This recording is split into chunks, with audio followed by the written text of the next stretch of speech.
It's Rojams and Kawi. We're back with another tier list. This time we're doing the Space Marines. We're doing the big one, the big guys. Probably the most anticipated one. What do you think, Kawi? Besides Chaos, besides Orcs, but this is up there. This has to be up there. Space Marines are popular. They're the most popular fiction, right? It's almost like we have something in common with them. I don't know quite what it is, but Oh golly gosh, stop. Okay. All right. Anyway, Kawi's for everybody who doesn't know, Kawi's actually 6'8", so he's basically a Primarch. But anyway, we're gonna start. Lowest cost to highest cost. There might be some surprises at the end.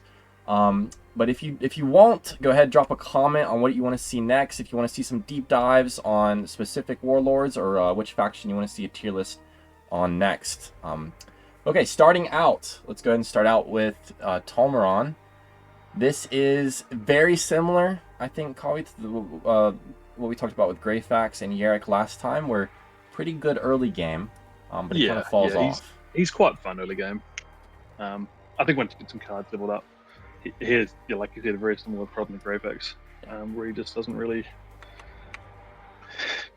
do much past 3.5k. Yeah, so this was actually, for those who, nobody knows, but my favorite Warlord is actually listed in the game as Tolmeron. It's very interesting. This is the build. This is the only deck I ran for like years of playing the game in ranked. I would get this to like 3.5, 4k, and I'd call it quits. It's a good ranked season.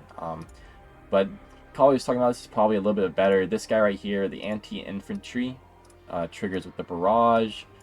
Get him up there, put some good enhancements on him, range, health, and then you probably go pretty far. And then this guy is another good option for the ranged option. Now, looking through Space Marines, they didn't have many great ranged options, but something like this, just stack health, stack support cards, and then go like that. The barrage plane's also obviously quite good. It's just trying to keep them alive.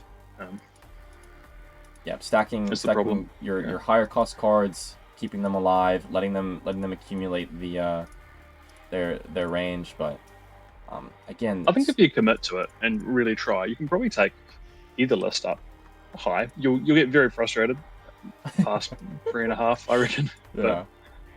But, yeah, he's quite good at a mid level. I'd say he's not bad. All right, so you think he's? We want to start him out C, high C? Yeah. Like last time, we are talking about higher level. Yep. Gameplay. Yeah, we want to focus on Dark Cells Plus, definitely. Yeah, he just can't really hang with those decks, I don't think. 100%.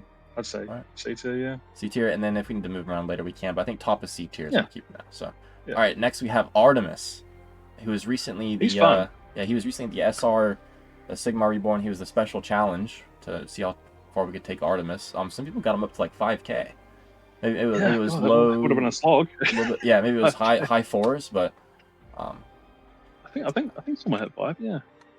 So I think I gave up around 4.5. Yeah, I just didn't have the cards for him. So talking about it earlier, we definitely want the what was his name? Titus. Yes, Titus. Yeah, that was the deck I ran. Yeah, this right here is your exact deck. Fill out the list, all 8 slots, and then run the guy with endless Titus. Really good. It makes card. use of his SR. Yeah. I don't have him leveled up. Yeah. But this is pretty good. Obviously, Grimaldus is one of the best cards in the roster. I think we were talking about this is a really underrated card right now in the Space Marine roster. Yeah, it is. Got the heal. I think it is. Fear. I think he's great. I run him a lot in a lot of my other decks that we'll see. But yeah, and then one last thing to note about Artermis is that he's one of the few cards in the entire game, but also a few commanders that have dead shot. So kind of, considering he's so cheap, it can kind of clutch up at the end if you need to focus all your fire on the enemy warlord. Yeah, so his go ahead. His SR, it's obviously very useful. It's 20% damage, but you don't know who it's going to hit. It's so random. It definitely takes away from his power. He's very cheap though, which is why I think he's still in the upper half. Yeah, 100%. Very unimpactful role. and the funny thing as well is we're talking about how this is completely been outscaled by Thulia, where she has the second part of her SR is this on a stick, and it targets like it's consistent. You know exactly who it's going to target. So just really interesting to see that how her SR is 2 parts, 1 part that, 1 part something else, but probably a little bit more consistent. So I think he's probably B tier. I think he's mid B tier, not too high. Yeah, I'd say high B tier. High just B tier? it's so Okay. cheap. Yeah, that's true. 100%. There's a lot of good Space Marine cards. They're a bit more expensive. They're kind of 30, 40, 50 points. Some of the really good cards that you want to be running. Okay, awesome. Which makes him better. Yeah. Next up, we have Acheran, who was this season's challenge for SR. Was he? He was. Yeah, he was. Can't remember. He was so boring, dude. I played him for like 30 games, and I kept on falling asleep. But he's good. Yeah, I played another Space Marines Warlord, and I was asked if I was the winner. I think I said no, hell no. I did not touch Acheran. He's too boring. Yeah, 100%. So a lot of the decks you see on ladder, they either run the Psychic build, which, I mean, it's good. You play the big 3 Psychic and you just spam Psychic. I mean, basically that's all you do with him. You play cards and then you just spam 1 button. There's not a lot of nuance, not a lot of not a lot of thinking. Your guys just get an extra life. Pretty He's the learning Warlord runner, isn't he? I think him and Glogothrox, the ones you get. Yes, I believe so. In the training. Yes, he's always the one that you get right away. I mean, he's like the base. Yeah. Yes, I mean everyone is super noob friendly. I wouldn't say he's fun. He's simple, right? Didn't he get? Yeah, I wouldn't say he's fun. Didn't he get nerfed? Wasn't his SR? It used to be something else. I can't remember. I don't know. I think it was higher health he had left. I can't remember. Yeah, I think he got nerfed like 2 years ago or something. But I think he's A tier, maybe low A tier. Yeah, I think he's stronger because he's quite cheap. And his rule is it's not bad. He doesn't die instantly when you deploy him. He's got those shields help keep him alive for a bit longer. That's the problem with like Artermis. Like he's cheap, you get a lot of. You play him, he's dead. But at least Acheran will live a couple of turns or a couple of rounds. Yeah, not fun, but I will say when you are playing him, half the time you're like, oh, my card's dead, and then it pops the roll, and you're like, oh wait, he still has a turn in him, and then he hits something back, and you get like a little extra mileage out of him. So I think A tier. Get a whole free interaction activation. Yeah, 100%. You get a whole free. You get a free turn. Yeah, I think A tier is probably good for him. He's definitely better than Artemis. Yeah, I would say low A tier, but I think he makes it into A tier. Feels better to play, but if he's not a snooze fest. But okay, up next, my probably personal favorite, Helbrecht. I love playing Helbrecht. He's very fun. If I could play Helbrecht for every campaign, that'd be great. Yeah, I mean, I don't want to be as straightforward as just stack melees and go to town, but that's pretty close to what you do with them. Melee spheres, and then heal up your guys once they accumulate kills, right? Yeah, he just wants to snowball and just keep those central cards alive. Yeah. Whether it's Azrael or Dante now. Dante is really good. Bodyguard Dante. Yeah, I think Azrael's like the trademark bodyguard for his. Azrael is definitely the Helbrecht card that everyone runs, and for good reason. He's just so good. He hits so hard. He just survives with fear. Yeah, Dante really good as well. Inspiring presence, fear. I really like him. Yeah, but he's I don't know if many people have him leveled up because he wasn't that good before he got his I don't have him leveled up. Change. Yeah, but this is my trademark deck. I took this to like 5K, 5.5K last season. I love this guy with Helbrecht specifically because you get a target acquired, but you don't really need the damage for the target acquired. You just need the target acquired to secure a kill to get the ball rolling, the snowball going. And then of course we have our Inspiring Presence. You can use Grimaldus. I like Belial personally. I like shields a lot. And there's already triple fear in this deck. You can run Grimaldus. That can open up some other opportunities. Maybe even an additional healer because he's a little bit lower cost. Grimaldus is. Let me find him real quick. What do you think, Kawi? I know you like Grimaldus better. I have a slightly different deck. I run the Dante, but once again I have him big, so he works Azrael and then 3 healers. One of those healers is the 27-point fear. I'll probably play that fear last of the 2 healers, but just trying to keep Dante and Azrael alive, and Dante. they hit super hard. So you said Dante, Asterath, and then the 3 healers? And then the 3 healers. I think it's the 15-point to 18 and the 27 I take. Oh, you don't take the 10? No. Oh, okay, interesting. So this is what your deck looks like. Okay. Awesome. Yeah, All right. and with that deck as well, you can choose which cards you're going to deploy turn 1. You know exactly what cards you're going to deploy. Whereas if you have the full 8 bodyguards, which often, to be fair, is a lot better running the full 8 bodyguards, even on Helbrecht. But I know exactly what cards I'm going to get. I'm not relying on chance. So I know I can place, say, Azrael and Dante first turn with a healer, or if I'm a bit more scared of the opponent's deck, maybe 2 healers. But Okay, awesome. I think the only downside to this is maybe 2 targets for BGH, but I can see that. That's an issue. It's that deck. It's quite fun, but I don't know if it goes a distance. Whereas the 8 bodyguard deck, it's probably all the 7. They both have fear though, so I mean that probably helps out a little bit. But yeah, I think he's definitely S tier. I'd probably go ahead and say he's our best Space Marine warlord. Yeah, I'd say Probably. Yeah. He's probably yeah. All right, well, we'll see. He's up there at least. Next up, we have Grandmaster Voldus, the psychic guy himself. Yes. You were telling me about a deck that you got smashed by on ladder. Oh, I don't know if I said smashed. No, you said you got absolutely destroyed. You said your max deck got obliterated by it. I think I won, but it was it was a bit sweatier than I expected. Yeah. You said he stacked not Mephiston specifically. Yeah, it was Niall and Tigris. No, the AI played him first turn, and oof, it was scary. Yeah, if you can get him down, just could not hit him. 100%. No. And then just a bunch of healers, bunch of taunts, bunch of support cards. As long as you can pull one of or both of these guys in your starting hand, you're really good.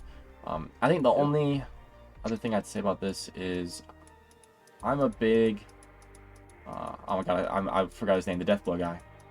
I forgot. Deathblow? Mephiston. Oh, Mephiston. Yeah. I mean, I like him. He's hard to fit into this. You'd have to slot out like a bunch of these guys, and maybe another healer, just to fit him in here. But he's very expensive. I do enjoy running the big 3 again with him. Just changes up everything. But then you want to be playing more cards with Voldus's rule. Mm-hmm. Yeah, 100%. Yeah, it makes it a little more consistent that you can land Niall first, but yeah, 100%. Your deck's probably the deck that beat you is probably a lot better. Beat me. Okay, so yeah, I think man, I don't know. He's definitely better than Tolmeron. He's better than Tolmeron. Yeah, especially if we're talking like late game with high level cards. Yeah. I don't know if he's better than Artemis. I don't think he's better than Artemis. Yeah, 100%. I think the SR is good. Zoom out, but the SR is okay. Like when you zoom out, the SR is okay. I think maybe if there's some better support cards, like if you had some of the psychers that other factions have, like maybe we could, start a dialogue. But yeah, I think I'm comfortable putting him low B for now. Pressmans have a massive roster, but a lot of those cards are very meh. They're definitely full of filler, I would say. Yeah. Okay, so I'm happy. Are you happy here, low B, or do you want to put him high C? I mean, he feels, because these special rules are so similar, he feels like he should be on the same level as Tolmeron. Yeah, but the psychic cards that you can play at that point level are, I think, better than Tolmeron's. That's true. We have no support for range. Yeah, okay. We'll put him low B, see if he shifts at all. And next is Azrael. He's fun. He's very fun. He is fun, and a lot of the decks are so sleeper. Like you run into him in ranked, you're like, oh, it's a free win. It's Azrael. Yeah. And then he just steamrolls over you out of nowhere because he hits like 1 or 2 resets or 1 or 2 what would you call it, like upgrades. Yeah. Sometimes the AI seems to know exactly what it's doing with Azrael. It does. You're like okay, you can get a pretty good like estimate of what the AI is gonna do, but for some reason he smashes him. So this is a good deck. You always want to run. I mean, not always, but I like to run Mephiston. He gets so big so fast. Yeah. And then I run Belial. You're gonna run Grimaldus. I get it. And then just keep Mephiston alive. Like Keep him running. Probably have a little bit better enhancements than I have on him. Yeah, And he'll probably die, but when he does die, oh my god, he's got a few stacks. Yeah, That death blow, my he'll have god. a 9 million melee, and Yeah. it's phenomenal. Yeah, but we also talked about how this is same cost as Abaddon. And I mean, look at this. Look at this. Like if he ever hits the board, he's just dead. I mean, the only chance is if you can one-shot the enemy warlord with his anti-infantry, but Yeah, even with enhancements, he's still, yeah, he dies almost instantly to a dedicated big game hunter card.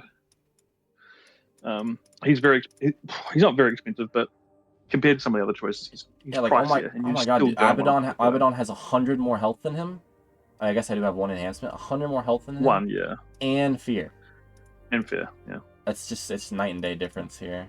But I guess that's what you pay for a little bit better roll, because I mean 40% boost to all versus versus plus 15 all. Yeah, versus 15. Yeah, those percentage based SRs, they're always going to be better than the flat damage ones. So I think he's definitely better than Artermis. I think I think he's low A tier. I think he goes into A tier. Yeah. Yeah, I don't think he's better than Acheran, but yeah, definitely A tier. Yeah. Okay, awesome. He might be better than Acheran. You think so? Maybe. I think that's the snooze bias coming in there. The fun bias. Yeah, it might be. It might be. So I just don't want to play Acheran. I think he has more counters than Acheran would. Acheran is a bit more versatile. Yeah. So you run to a psionic blast. Yeah. All right. Yeah. Well, I think keep him there. And now Grimnar. He's definitely strong. And they have a lot of melee support. Again, another chance for us to use good old Azrael. Have you had much success with him, Kawi? I don't really play much Grimnar. If I'm going to play Space Marines, I'll probably do Dante or Helbrecht. Yeah. Or Azrael. Grimnar's one of my. He's quite fun. He can be fun, and he's quite good. He's a similar price cost to Azrael, except his stats are so much better. Yeah. He's pushing 550 health with triple omni. Yeah. You know, he's way more survivable. Once again, he's at a high point level. He's probably going to die very quickly when you deploy him, but he might survive an extra turn. And there's probably some tricky like optimization you could do with some like target acquired cards. You know, put the target down on the right and then fill in. Like there's probably some stuff that you can do. His rule overcomes shields. It gets around fears if you can kill the card beside it. Yeah, like, didn't it used to be 125%, or is that me misremembering? They buffed him.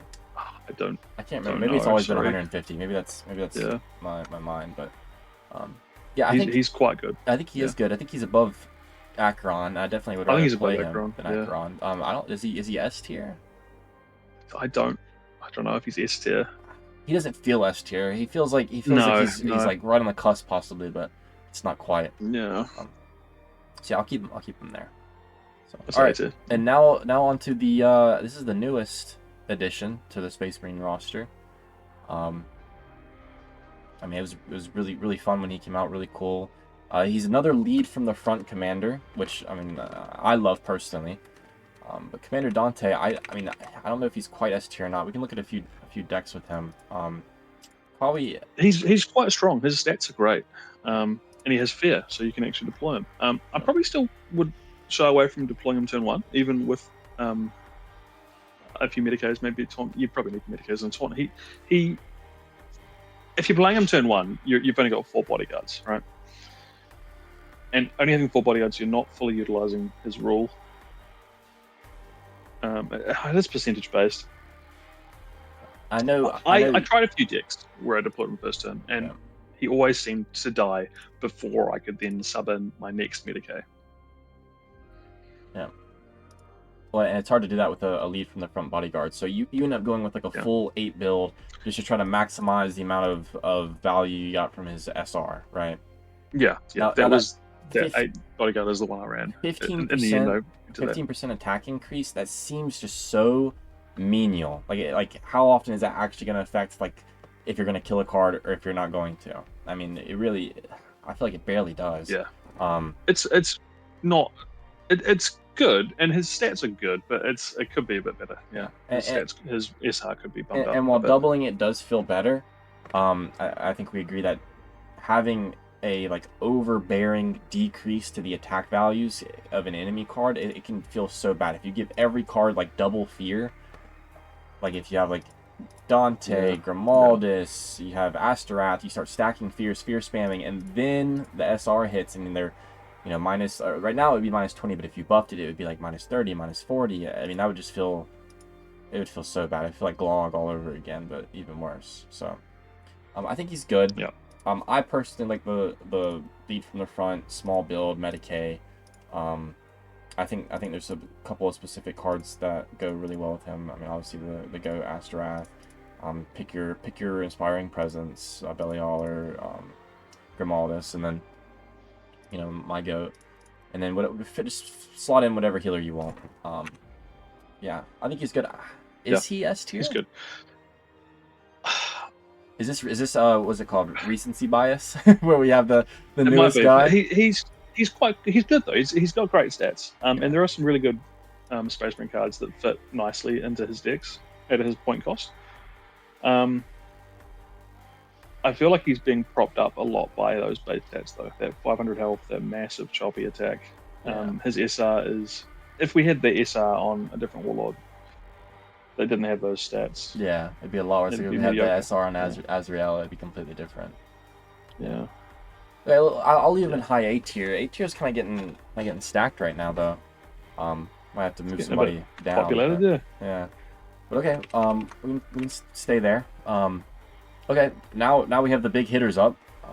The really expensive boys. We jump from what, 55 to 85 with Draigo. Big jump. And boy, Drago's been through the ringer.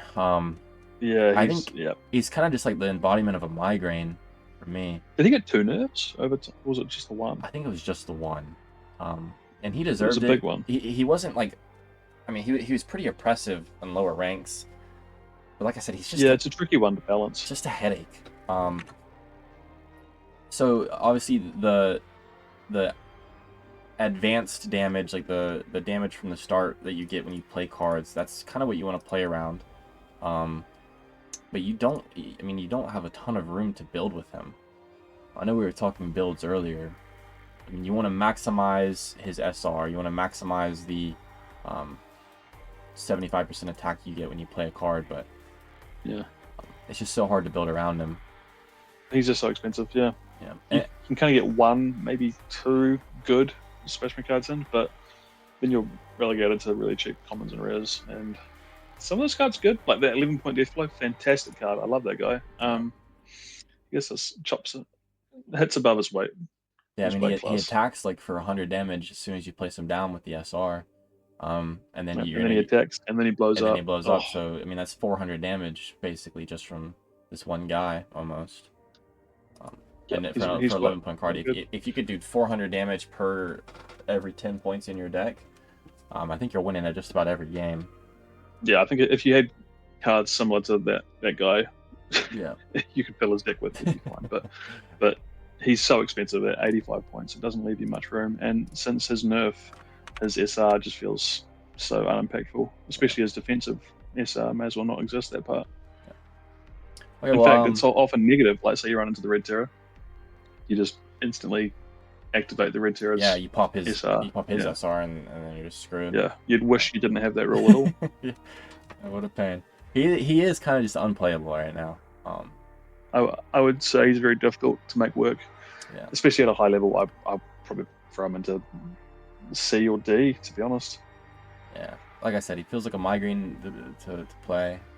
He used to feel like a migraine to play against, but would I rather he's play fun to play against now? But would I rather play Voldus or Draigo in ranked to climb? I mean, Dark Cells is what we're talking about, and neither of them are performing very well.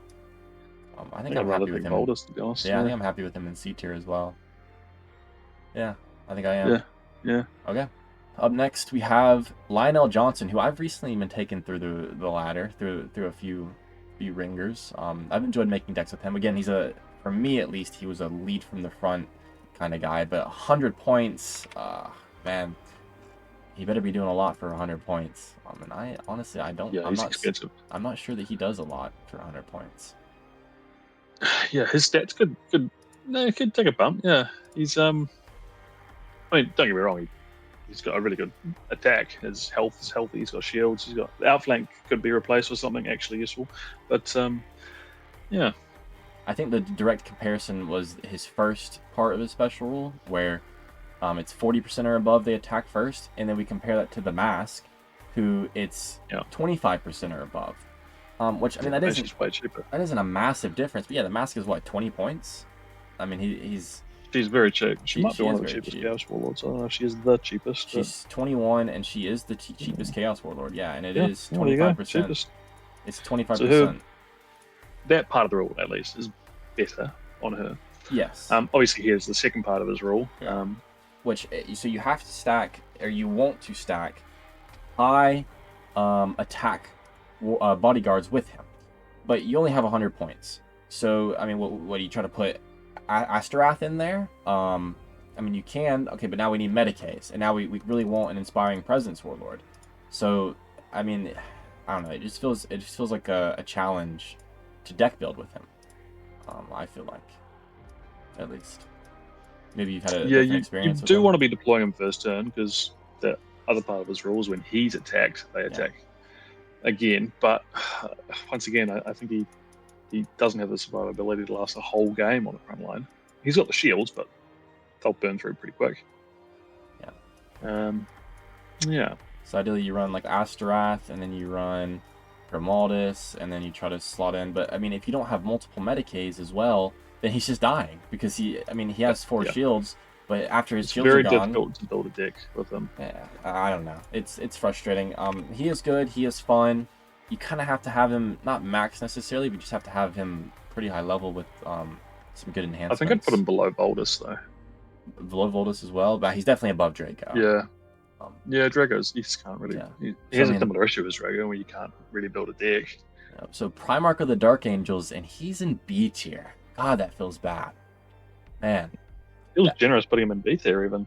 Maybe a little bit, yeah. Maybe he should be. Yeah. I don't know. I know he's above Draigo. I don't think he's quite C tier. I think he has potential. I think maybe there's just the right deck building combination that you can find. 4 shields isn't menial. Honestly, I think you take away the outflank. Like, take away the outflank. Outflank is a terrible trait. Just give him something else. I don't know what you would give him. Fear doesn't feel right. Maybe you give him Endless, because didn't he just get resurrected out of the rock? I think he was just having a nap, wasn't he? Oh, maybe he was just having a nap, yeah. I think he was just having his nana nap. Yeah. So I don't know what you would do with him, but I think Endless. I don't know. Outflank on a 100-point card. I mean, it has like 1 use. You use it once. Even Furious Charge would be thematic, right? Furious Charge on the line. It would. Yeah, and they put Furious Charge on what's his name, Dante as well. Yeah, it wouldn't. It's not a fantastic trait, but it's better than Outflank. Yeah, and well, anything would be better than Outflank, I think. Maybe. But, okay. It's not great. All right. So we have 1 Primarch in B tier, and I think this is going to be the interesting one here. Rabute Girlyman is a big fat D tier. Yeah. He might just be the worst Space Marine Warlord for climbing Dark Cells Plus. Recently he did get buffed. You want to call it a buff or just a change. But he got taken away. They took away his outflank and they gave him a shield. Right, Kawi? Yeah. Which is better. Yeah, it's 100% better. Gives him the survivability. They lowered his health by like 200. Did they? Yeah, he had a lot higher health. But let me check that. You have Inspiring Presence with him as well. So in a deck building aspect, you get around the whole Inspiring Presence guy. You don't need one. His SR gives everybody 25% value, so you have high attack, but I mean 100 points, you always want him out first.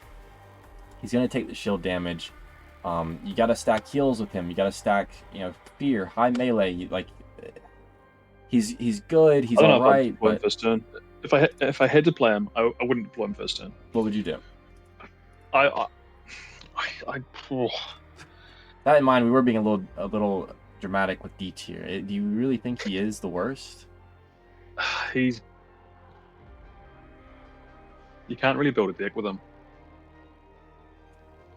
Like, I'd want to put him down early-ish, right? Because he's 100 point. He's a Primarch. He's a He should Primarch. be. He's a yeah. Should be. He should be leading from the front. He has shields and then he dies. He doesn't. His SR is meaningless almost. It's a 25% stat increase. That's not bad. You know, I can imagine using him with a couple of death blows would be effective. Don't say that too loud. No, just a couple of death blows. Yeah. Yeah, with the He's right really hand the sense center, as well. where Yeah. they're efficient. Yeah. So well, do I think that playing Girlyman and then climbing with him is going to go better than with Tolmeron? That's a hard call, man. If you had Girlyman maxed out, he'll probably go a little further than Tolmeron. All right, so he's above Tolmeron. I'd say he'd go further than Draigo. Above Draigo. I don't think he got. No, I don't. No. I don't think he's above mine. So I think that's where he's at. And I don't really want to move Tolmeron down because he's my favorite warlord. I don't want to move him down to D tier, so I'm not going to. I don't think there's any absolutely terrible Space Marine warlords. I think there's a few that could need some. Earlier on, we were talking about how unimpactful Dante's stats are, with his 10% as 15% little thing, but his stats make up for it. He's cheap enough that it makes up for it. Yeah. We're talking about how he needs a bit of a buff, but really, if we think about it, Girlyman in the line, dark. Yeah, 100%. You know, I wouldn't even be against them being not broken OP because, like you said earlier, we don't need to be pay to win. But, yeah, I mean, and compare them to some of the new similar cost warlords like Bellicor. Yeah, how crazy the chaos the 100-point warlords are going. Insane. Yeah, like you think top of the ladder. You think Mortarion. You think Bellicor. A lot of the chaos. What if we take the worst demon Primarch? Who's the worst demon? Probably Magnus, right? Yeah. Maybe Angron. Maybe Angron. Yeah. But I mean, Angron or Magnus. Angron. Any Angron or Magnus deck is swamping the Lion and the way better. The loyalist Primarchs have been done incredibly dirty. 100%. Yeah. And there's potential there with their rules. I just think they need to be buffed a little bit. So. All right. And they need a rework. Well, do you want to any shifts here? We have a full A tier. We have nobody in D tier. We could do like a little shift down here, like this, something like this. I don't think Voldus being in B tier feels right. So maybe something like that. No, I think I've moved him C tier. He can go okay, but he's not going the distance. Yeah, I think I'm happy with this. It kind of spreads it out a little bit more and defines what it really means to be like S tier, A tier. Yeah, Azrael being a high to be honest, B. sometimes Dante feels almost as strong as Helbrecht. It depends if you get the snowball or not with Helbrecht. It's very situational, whereas Dante feels a little more rounded. Yeah. And once again, his SR is the 15%. It's 10% reduction, right? So it basically deletes their Dark Cells bonus. Yeah, I think the peak of Helbrecht is just so much higher than the peak of Dante. Oh, it is. And then the player itself has so much more like input, and there's so much more nuance to perfecting the deck. I think I just keep Helbrecht on a tier of his own, but definitely Dante at his heels, high A. So yeah, I can take Dante quite a wee way. He's very fun, but I don't think you can deploy him turn one, and people want to deploy him turn one. He's not quite there. So down lower, sure, go for it. But past a certain point, I think you can't handle it. All right, well that's Space Marines. Space Marines wrapped up. Swords of the Emperor wrapped up. Let us know what you want to do next. I think we have a few little ones coming up. Maybe Chaos, maybe Orc coming up next. But other than that, thank you, Kawi. I appreciate the help, brother. Yeah, no, I enjoyed it. Cheers.